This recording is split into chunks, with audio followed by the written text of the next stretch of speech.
ada 3 penggunaan besar sebetulnya. Pertama adalah kalau kita lihat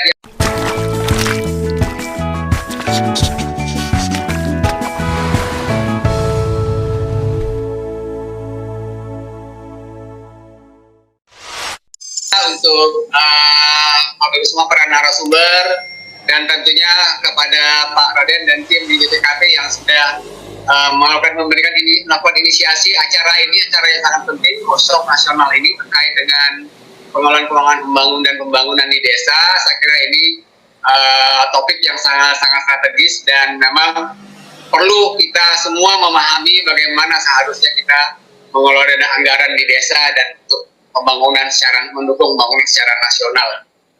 Bapak Ibu semua peserta, saya lihat ini sudah di Zoom ada 1000-an peserta, ini luar biasa. Dan salam hormat saya juga untuk semua peserta yang hadir di acara pagi ini.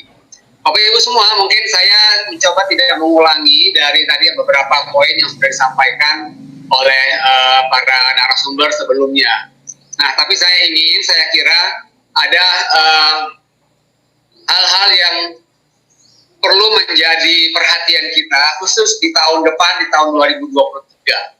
Kalau kita lihat di tahun 2022 ini, tadi Bu Indi juga sudah menyampaikan secara gamblang, secara detail, kinerja penyaluran dana desa sudah sangat baik, di atas kinerja kita dari tahun lalu. Baik itu dana desa itu sendiri, termasuk juga di BLT desanya. Jadi saya kira ini adalah merupakan suatu kredit untuk Bapak Ibu semua, penghargaan baik para kepala desa dan jajaran beserta juga tentunya para pimpinan di Pemda dan tentu semua KL yang ikut terlibat di dalam pengawasan, pelaksanaan serta pembinaan dalam pengelolaan dana desa ini. Nah, Bapak Ibu semua, saya kira kita di dalam tahun 2020 kemarin sejak mulai COVID dan 2022 ini sampai dengan tahun depan, saya kira ada hal yang perlu terus menjadi perhatian kita, karena kondisi global, kondisi nasional inilah menjadi dasar kita untuk bagaimana mendesain kebijakan dari penggunaan dana desa itu sendiri. Tentunya dana desa ini adalah suatu anggaran yang digunakan oleh kepala desa, yang tentunya di samping untuk pelayanan publik, tentunya juga diarahkan nanti bagaimana kegiatan di desa itu bisa mendukung kegiatan ekonomi, kegiatan sosial, termasuk juga bagaimana nanti di dana di desa itu bisa menjadi bagian dari pertumbuhan ekonomi secara nasional. Nah, saya ingin menyampaikan, mungkin saya kira saya perlu sampaikan hal ini, mungkin saya berulang-ulang menyampaikan di sesi-sesi yang lain. Tapi saya ingin sampaikan, ini ada hal yang penting Bapak Ibu semua. Saya terus menyampaikan ini terkait dengan yang perlu menjadi kewaspadaan kita. Kondisi ekonomi ini di tahun ini maupun di tahun depan, Indonesia relatif jauh lebih baik dan kita masih memiliki fondasi ekonomi yang sangat-sangat kuat. Memang sejak COVID kita menghadapi beberapa tekanan dan tentunya tekanan itu sudah bisa kita atasi bersama. Tadi kalau dari paparannya narasumber sebelumnya dari Bu Uti, kita lihat bahwa tingkat kemiskinan di desa pun turun, dan tentunya itu juga salah satunya peran dari penggunaan dana desa yang diarahkan untuk BLT desa, dan tentunya juga penggunaan dana desa sebagian untuk belanja COVID yang ada di desa. Nah, kondisi global ini perlu menjadi perhatian kita. Kondisi global itu memang sebetulnya tidak baik-baik saja. Kalau dari beberapa lembaga internasional itu mengestimasi bahwa secara global kita masih punya resiko secara global. Baik kalau kita lihat di beberapa negara, misalnya masih ada perang di wilayah Rusia sana, kemudian kita lihat perekonomian di beberapa negara besar itu juga mengalami tekanan, dan tentunya imbasnya juga ke negara-negara lain. Indonesia kita perlu waspadai, walaupun kita tetap optimis dengan kondisi ekonomi ke depan, tetapi kita perlu waspada. Nah, Kewaspadaan kita ini Bapak Ibu semua tentu perlu direfleksikan di dalam semua dimensi kebijakan fiskal. Salah satunya adalah dimensi kebijakan dari kebijakan penggunaan dana desa. Karena dana desa dengan anggaran yang sebesar 70 triliun di tahun 2023 serta belajar dari kondisi selama 3 tahun terakhir, dana desa punya peran yang sangat penting untuk memastikan kekuatan ekonomi dalam negeri dalam menjaga dampak atau imbas dari kondisi perekonomian di luar negeri Bapak Ibu semua.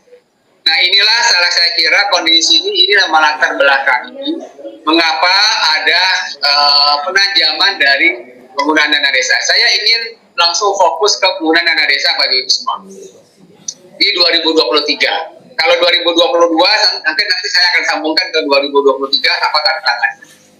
Nah di 2023 Bapak Ibu semua, ini saya kira Bapak Ibu semua sudah mengikuti, tapi saya ingin menyampaikan bagaimana kebijakan pemerintah, khususnya Kementerian Keuangan, dalam memastikan bahwa penggunaan dana desa ini juga bisa ikut memperkuat kondisi ekonomi secara nasional tentunya. Karena hampir 75.000 desa di Indonesia ini punya peran, dan tentunya kalau kita bergotong royong secara nasional, ekonomi kita akan semakin kuat. Di dalam penggunaan dana desa, ini ada 3 penggunaan besar sebetulnya. Pertama adalah, kalau kita lihat yang di box kiri dalam tayangan ini, di dalam box yang sebelah kiri, kalau kita lihat, pertama dari sisi penganggaran. Dari sisi penganggaran untuk tahun 2023, Bapak Ibu semua, kita tetap memperhatikan karakter dari masing-masing daerah. Tentunya secara khusus adalah penduduk miskin. Nah, jumlah penduduk miskin ini di tahun 2023 dilakukan refinement atau penyesuaian, yaitu data penduduk miskin itu menggunakan data yang berasal dari P3KI, yaitu data yang untuk terkait dengan kemiskinan ekstrim. Ini menjadi penting supaya kita bisa memastikan bahwa masyarakat miskin ekstrim kita ini benar-benar bisa terbantu. Nah, kemudian ada perubahan dari sisi mekanisme penyaluran. Akan saya sampaikan nanti di bagaimana mekanisme penyaluran. Tetapi secara umum Bapak Ibu semua, 3 besar kebijakan penggunaan dana desa ini yaitu pertama untuk kesejahteraan masyarakat. Jadi di 2023 kita masih akan gunakan 25% dari dana desa ini untuk kemiskinan ekstrim. Kemudian untuk penguatan pemulihan ekonomi atau penguatan pertumbuhan ekonomi di desa, diantaranya ini digunakan adalah bagaimana mendukung BUMDes yang ada di desa. Karena BUMDes ini menjadi salah satu motor penggerak ekonomi yang ada di desa, tentunya BUMDes kita perlu kita perkuat, tata kelolanya perlu diperbaiki. Saya kira nanti ada Pak Kades ya yang mungkin bisa menceritakan bagaimana mengelola BUMDes yang ada di desanya. Nah ini tentunya BUMDes perlu menjadi perhatian. Jadi penggunaan dana desa tahun depan itu bisa digunakan untuk memberikan bantuan modal kepada BUMDes. Dan yang ketiga, kebijakan yang besar itu adalah untuk mendukung ketahanan pangan dan hewani. Tentu ini tidak terlepas dari kebijakan secara nasionalnya. Kenapa ketahanan pangan dan hewani ini menjadi kebijakan yang penting, di mana tahun lalu juga kita berikan penekanan yang lebih. Karena kalau kita lihat saat ini, inflasi yang terjadi itu sebagian juga bersumber dari kenaikan harga yang ada di internasional. Nah, kita tentu perlu memperkuat kebijakan di dalam negerinya lewat memastikan bahwa setiap desa bisa mendukung ketahanan pangan dan hewani, sehingga kebutuhan masyarakat, kebutuhan basic masyarakat bisa dipenuhi lewat pemenuhan ketahanan pangan yang ada di desa. Jadi ketiga kebijakan besar inilah yang akan menjadi arah kebijakan dana desa di 2023 Bapak Ibu semua. Dan secara khusus dari sisi penggunaan dana desa. Nah, di Kementerian Desa dan Daerah Tertinggal sudah merumuskan secara detail bagaimana nanti ini penggunaan dana desa ini Tetapi tentunya dengan mengacu apa yang menjadi prioritas pemerintah untuk pembangunan di 2023. Nah, saya ingin balik Bapak Ibu semua dari sisi mekanisme penyaluran dana desa. Bapak Ibu semua tentu tahu bahwa di tahun 2023, alhamdulillah anggaran dana desa ini naik menjadi sebesar 70 triliun. Di tahun 2022, 68 naik sebesar 2 triliun.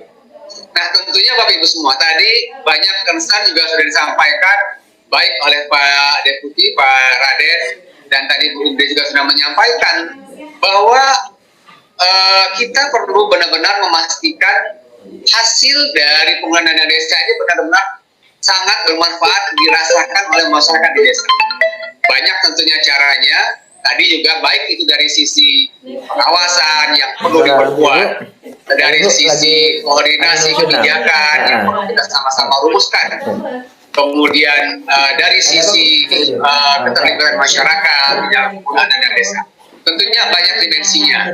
Nah, kami di dalam pengaturan untuk meningkatkan kualitas dari penggunaan dana desa ini, memberikan adanya suatu kebijakan baru dari sisi penyaluran, yaitu di mana khusus untuk penyaluran di 2023 kemarin itu kan mau pergi ke di 2023 kita akan bagi dua untuk penggunaan dana desanya.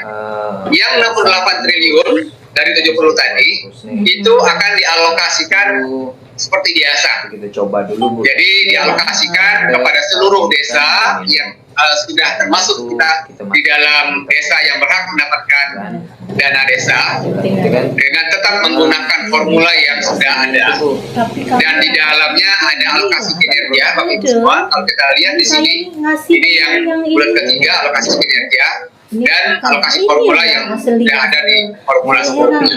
Nah, akan 68 triliun ini yang akan kita alokasikan kepada seluruh desa dengan mempertimbangkan karakter masing-masing desa. Untuk 2 triliun lagi, ini akan dialokasikan di tahun berjalan. Tentunya ada unsur yang terpenting untuk yang 2 triliun ini akan dialokasikan kepada desa-desa yang punya kinerja sangat baik dibandingkan desa-desa yang lain. Tuan dari sini, saya minta nih. Kinerja ini tentunya akan banyak dimensinya. Saat ini memang yang 2% ini kami belum menentukan indikatornya apa untuk menilai kinerjanya. Tetapi tentunya indikator ini perlu memperhatikan juga bagaimana peran dari pemerintah desanya dalam pengurangan dana desa, termasuk unsur kepatuhan. Nah, saya kira unsur kepatuhan ini juga menjadi salah satu faktor yang perlu menjadi perhatian kita. Baik itu kepatuhan di dalam pelaporan, kepatuhan desa di dalam penggunaan dana desanya secara baik, kepatuhan di desa dalam melaksanakan pelaporan penggunaan dana desa atau kepatuhan-kepatuhan yang lain. Tentunya dengan adanya kepatuhan yang baik di desa ini kita bisa melakukan pengawasan yang lebih baik. Tadi yang diharapkan oleh Pak Diki maupun oleh Bu Indri juga. Jadi kalau kita bisa mengawasi desa secara baik, tentunya bisa dipastikan pengelolaan dana desanya juga akan menjadi lebih baik, sehingga unsur indikator kepatuhan bisa menjadi salah satu faktor yang dipertimbangkan dalam menilai indikator kinerja pemerintah desa di tahun depan ini, khusus yang untuk alokasi 2 triliun.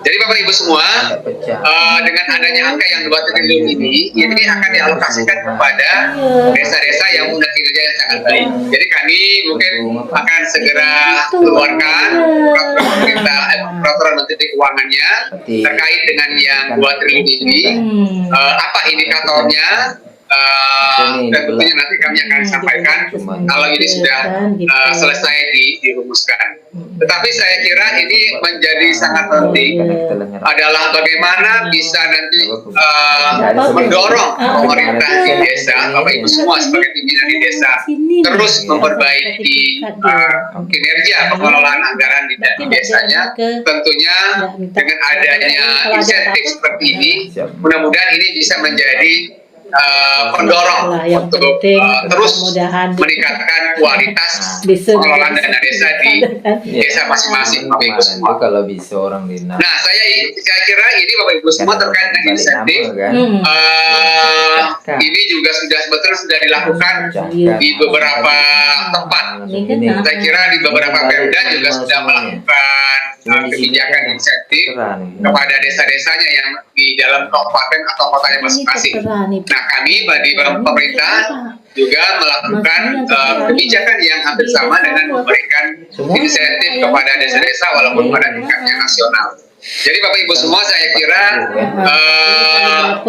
dengan adanya kebijakan insentif dana desa ini di tahun 2023 ini bisa menjadi salah satu alat untuk memperkuat pengawasan pengelolaan keuangan di desa, khususnya dana desa dan belanja yang lain, termasuk juga nanti Adrianto ya.